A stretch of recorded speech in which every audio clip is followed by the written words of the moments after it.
so I'm Owen from Inhibit Coatings, and what we do is we make antibacterial paint, and we use it to protect the food and beverage industry. So this is because contamination is a major issue in these industries. So what they do is they put in very strict cleaning and sanitization regimes to lower that level of bacteria. The problem is, though, that bacteria can hide in the cracks in the walls and the floors where they can survive that cleaning process and then go on to recontaminate the facility. So you would think that given the higher risk of this environment, you'd have antibacterial coatings everywhere protecting them. But the issue is that the current coatings aren't really fit for purpose because they use antibacterial additives. So these additives have some significant drawbacks, but the most major one is that they work by the leaching of the active ingredient over time, which means that they wash out. This leads to a negative environmental impact, or worse, it can lead to accumulation of the food product. So this is where Inhibit Coatings comes in. We take a different approach that doesn't use additives, which has eliminated these drawbacks, but also created a coating that is highly antibacterial. So we use some unique silver nanotechnology where we actually bind the silver to the paint itself. And by binding the silver to the paint, that means it doesn't wash out. On top of that, we've been able to kill greater than 99.996% of bacteria, which is the highest that we've seen on the market, 25 times higher than our closest competitors. On top of that, we have a method that is scalable and cost competitive with the coatings that are already out there. So we've applied this technology to a number of different coating systems, one of which is a heavy-duty industrial floor coating. We've scaled that up to 100 kilograms more commercial batch sizes, and we installed our first trial in one of New Zealand's largest dairy processing plants.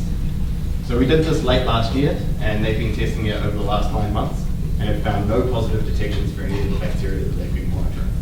So this is compared to before, when they probably would have found one every week or every 2 weeks.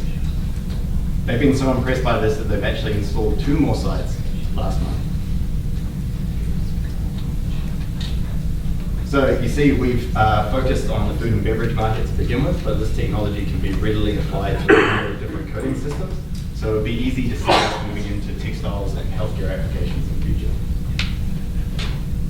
So who are we at Inhibit Coatings? Well, we're actually a pretty lean team, but we do have a great mixture of deep technical expertise, as well as some industry experience as well. So we're looking for joint development partners and potential licensees for our technology. And it also just so happens that we're currently raising a seed round, and we've just entered into due diligence with some investors back in New Zealand. So that's us at Inhibit Coatings. We make paint that keep you and your family safe. Thanks.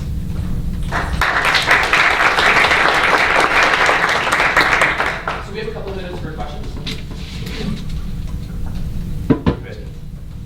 What is the cost differential between the sewer and the traditional lab-size using paints? The cost, sorry. The cost differential between them.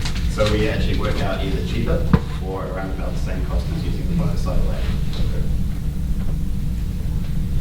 Is there any limitations to either the substrate that it can go on or the temperatures that it can be exposed to over time? Temperatures aren't an issue. Substrate-wise, we've been able to do waterborne and solvent-borne epoxies, acrylates, urethanes, polyamides. So we've got quite a good suite of coatings that we can use this technology. How do you apply the textile? We haven't applied it to any textiles as yet, no. So at the moment, the 2 products that we have released in New Zealand are the floor coating and an interior architectural coating as well.